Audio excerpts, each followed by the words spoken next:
You know, today's video was supposed to be something very, very different. It was going to be something quite on the nose, quite controversial, and it was about an individual whose name I cannot say. We do not speak his name. Because of the new algorithm changes. The closest you can get to his name without saying it would probably be Sandro Bate. You can't talk about any controversial people. You can't talk about any touchy-touchy. You just have to be family friendly. Thank you for being so dumb.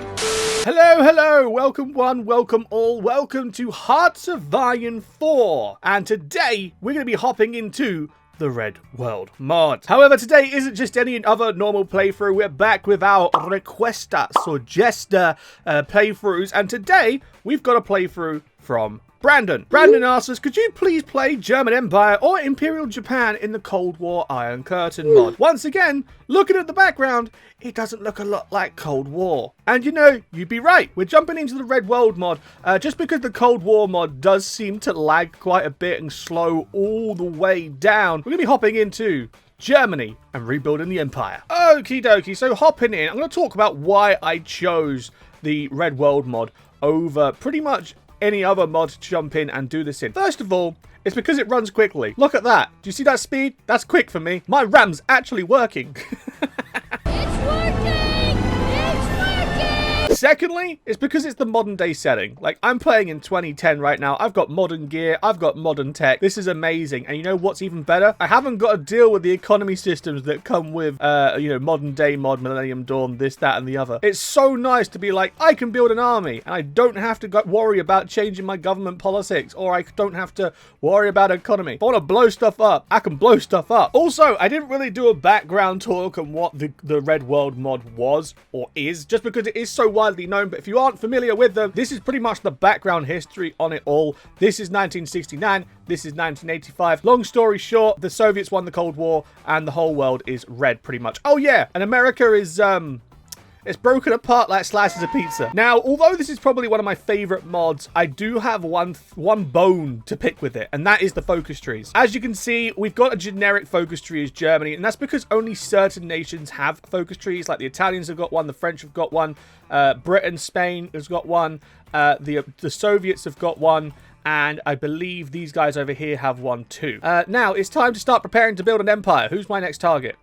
Italy. Okie dokie. So, small little update. I thought I'd give you a little show of the world and let you know what's happening as we're slowly but surely getting closer to our expansion. The industry is starting to speed up a little bit. Everything's looking green. First of all, world affairs. Over here in Britain, basically Queen Lizzie just stormed Parliament, sacked every member of Parliament, and just wiped it all. She is now the sole ruler, absolute authority. The boss is finally here. Next up, Soviet Union. The leader died. They had to do an election. They ended up going with Zyuganov. They had 3 options. Or 4 options.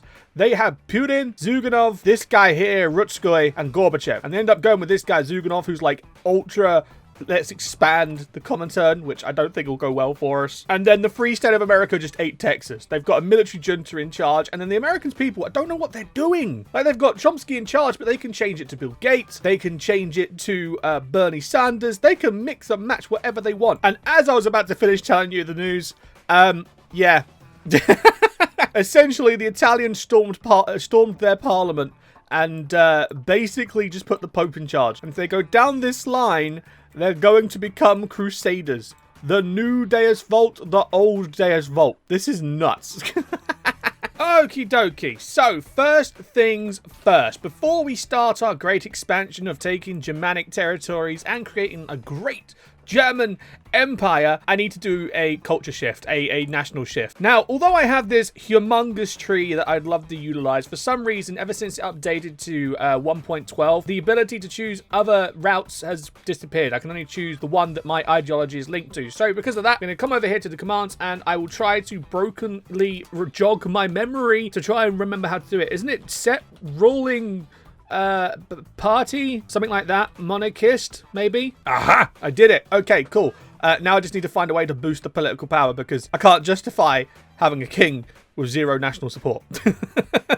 Whilst I work that out, though, it is time to now come down here to the papacy and start our justification, because although the Italians are, well, you know, Italian, there's this province up here called Trent, or Trentino, that used to be Trent, that used to be Germanic. So we're going to be taking that somehow. And good morning, Pope Pius. It is 1 o'clock in the morning on the 15th of March, 2013, and it is time to send it over. And you know what the best part about all of this is? Even though I've had an ideology change and I'm no longer communist, I'm still in the Warsaw Pact. I'm still in their faction. So I'm going to get access through France by calling them in. And then with that, the fun begins. I just want to point this out as well.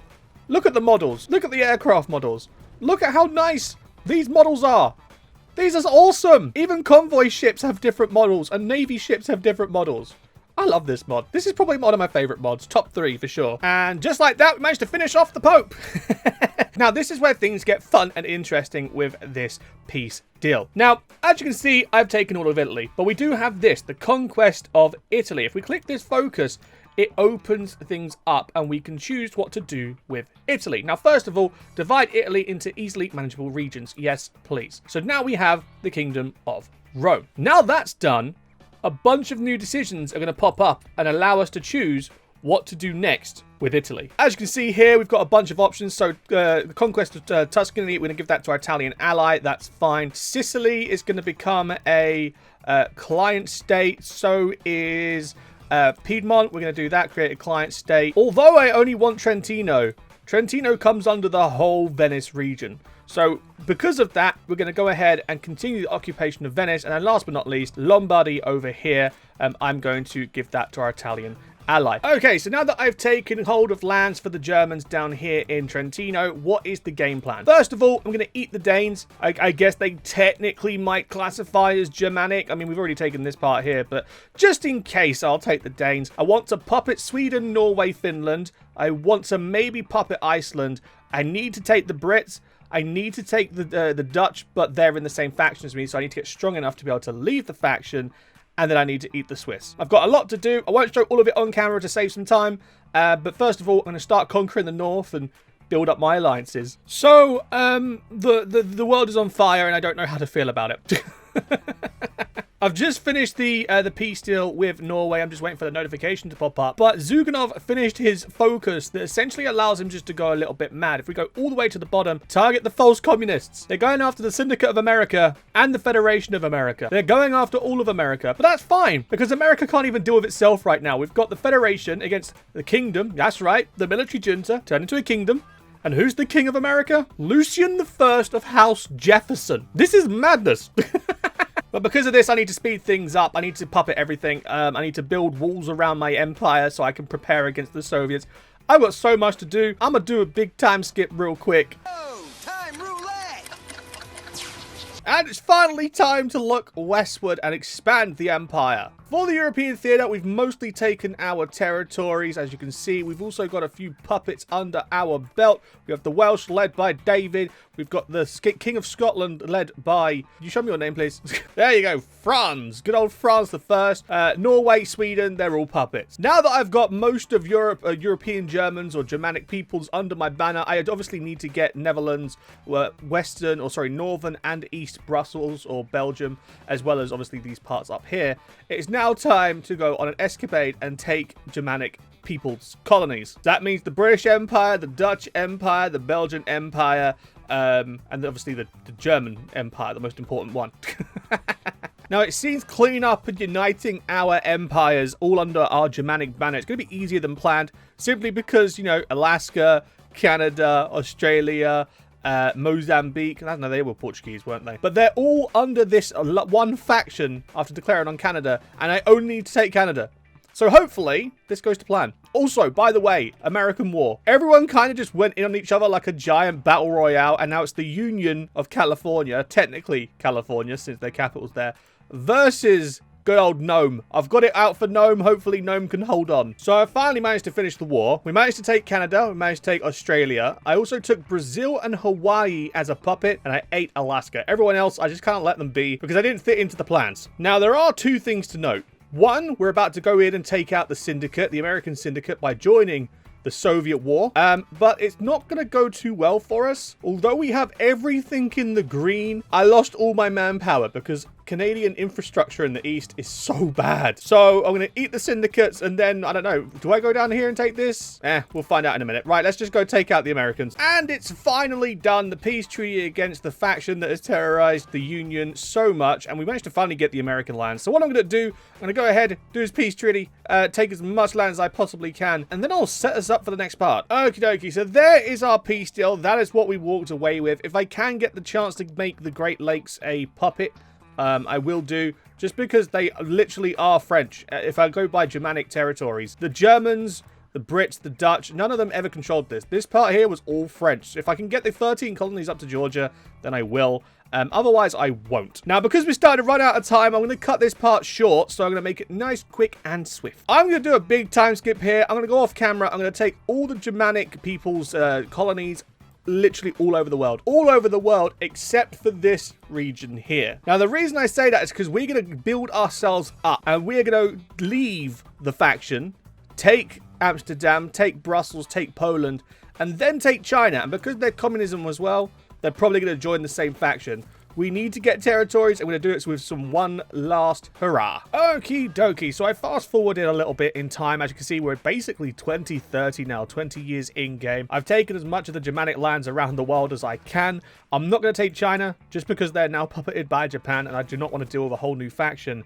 But it's time to leave the Comintern and turn against them. This is going to be a struggle. I'm probably not going to pull it off, but it's worth a try. And it's finally time. It's finally time to decide whether or not I'm going to regret all of my life decisions. It's the final part of the puzzle. It's the final piece. I just need these bunch of pieces on either side, and we're Gucci. Right? Let's declare and see how bad this goes. Okay. So far, so good-ish. Maybe not down here. Let's ignore this part. But in the Netherlands, at least, we're doing good. I'm hoping I can push them in and, I don't know, maybe take Amsterdam, work my way down. You know, it doesn't matter if it's 1945 or is it 2030. The French still don't understand the concept of the weak neighbor corridor. You know what, though? I'll tell you what, these units are so quick. They're so quick. Okay, right, I'm going to rearrange my front line and just let them loose. Okie dokie. And now time to set them loose. Where's my, hold on. Where is it? Right here. Okay, and time to set them loose. Let's see how well this goes. Bro, see what I mean? They're just so quick. Okie dokie. So taking a look at things, luckily we're doing well. The second the French crumbled, everything else just fell apart. The Soviets were quite hard in Poland, but thanks to this, everything turned around. I knew it was a good idea to leave this faction alone, because they've not only got China and Japan, but they've also got these guys down here in Iran. And because of them, they're going to act as a lovely distraction. And if they can hopefully take the oil supplies, bruh. I'll tell you what, I've got no idea how the Soviets have managed to hold out this long. I literally just need to wait for 2% more they finally capped. I've pushed them back this far. The Japanese and Chinese have pushed them back this far. The Chinese and Japanese keep nuking them, and yet they're still standing. Man, the Soviets are just built different. And it's finally time to wrap this thing up. And you know what? I'm taking reparations. If they're taking too long, I'm taking more than Germanic lands. You know what? Does the Third Reich count as the Third German Empire? We're going to go for it. And with that, it's time to wrap it up. We've managed to complete our goal of creating a giant Germanic empire. We managed to blend the empires of Britain, Belgium, Germany, and the Dutch all together. We also got the first The first colonial German Empire, as well as the Third German Empire, and I've just kind of blended them together to form this. The world's looking pretty German. It's also looking pretty Chinese. And the Soviets have been exiled to Chelyabinsk, which is right in the middle of nowhere compared to where they normally are. Thank you very much for watching this video, guys. If you have enjoyed, don't forget to, of course, click the like and subscribe button, share me with friends to help grow for the channel, all that fun stuff. And I will see you guys in the next video I do next Friday. Till then, have a good one, guys, and I'll see you then. Ta-da!